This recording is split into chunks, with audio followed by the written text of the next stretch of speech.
they're going to be the ones that are going to clear us to land. So we need to hear our tail number is cleared to land for the specific runway every single time.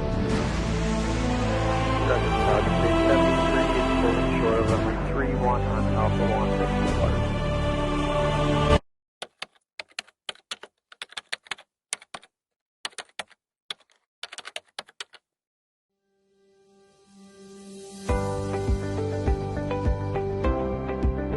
Good morning. Thank you so much for joining us today. To start, can you tell us a little about your role as air traffic controller and what typical day looks like? Alright, thank you for having me at this morning. As an air traffic controller, my main responsibility is to ensure the safe and orderly flow of air traffic.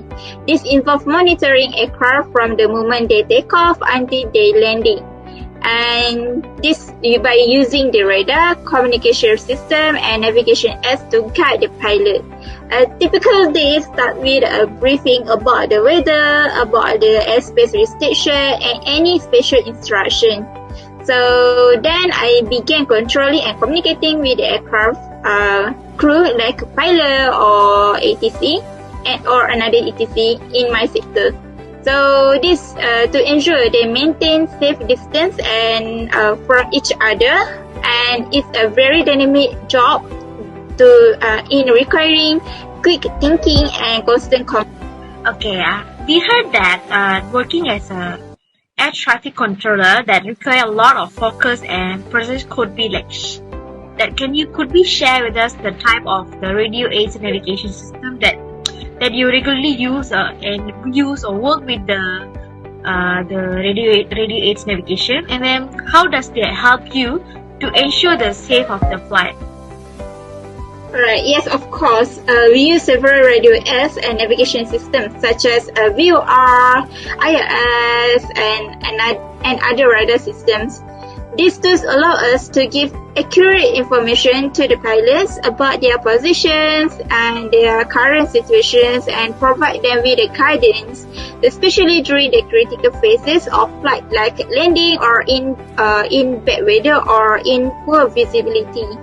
GPS is also becoming more widely used and giving us even more precise locations data.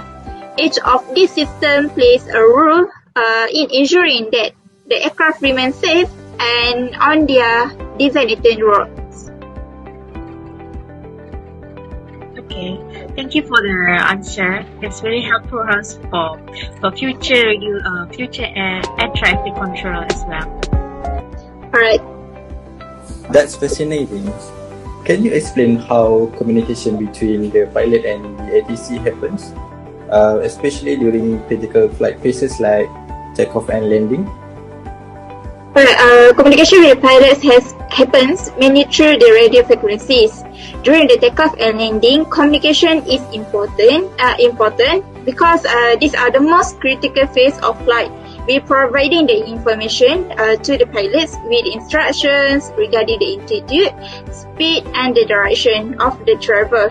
For instance, during takeoff, we ensure there's no conflicting traffic between the aerodrome area and the airspace area, and provide a clearance for departure.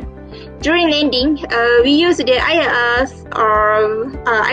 to guide the pilot to the runway, and they must follow our instruction closely. This is to ensure they are clear and precise communications is to get the vital during this moment. So, how does the use of advanced navigation systems such as GPS and radar affect your decision-making process during high traffic times or when managing emergencies? The advanced systems like GPS and radar make our jobs more efficient and more effective and safer. Radar helps us to visualize the aircraft within our airspace. This allowing us to quickly identify the potential conflicts that might cause the incidents or accident within the aerodrome area and also the airspace. with the GPS provide us with a very accurate real-time and location data. During high traffic situations, these tools allow us to manage multiple planes simultaneously and make informed decisions quickly. And during the emergencies, such as engine failure or weather disturbance, this system helps us to coordinate the emergency landing or reroute the planes, all while ensuring other aircraft maintain safe distance. So, okay, next question is, as part of the aviation safety framework, how do ATC collaborate with other agency or professionals, such as pilot or engineer, to maintain a safe airspace? What we do, we also work closely with the flight operations, airline dispatchers, and maintenance engineers. If there's an issues like aircraft needing a technical check, we liaise with the ground engineers. And emergency situations, we collaborate with the rescue teams and airport operations such as AFRS or Hazeq to ensure the situation is under controllable. And everyone works together to ensure safety. Given the evolving technology in air traffic management, what innovations or changes do you foresee happening in air traffic control in future, and how will that affect your role? Alright, thank you for this question. The technology is evolving rapidly, and I think the biggest upcoming change will increase the use of automation and artificial intelligence, AI. So these AI tools can help to analyze the large amounts of data and provide the predictions such as the potential incidents or accident between the aircraft, and this faster than humans can. And then remote towers are another innovation where controllers could monitor the airports from a central location using high-definition cameras and sensors.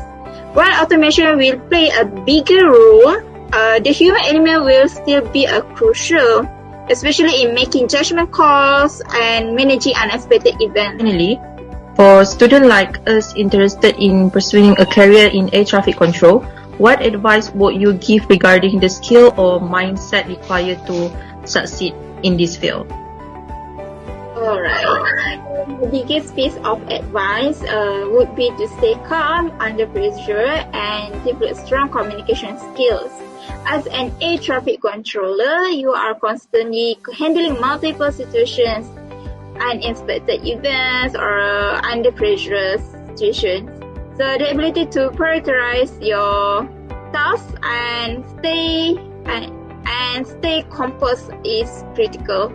Additionally, being clear and concise in your communications is essential.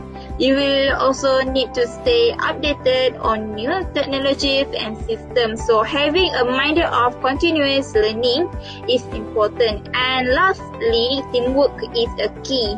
While you are working at your station, you are also part of much larger system, and everyone needs to work together.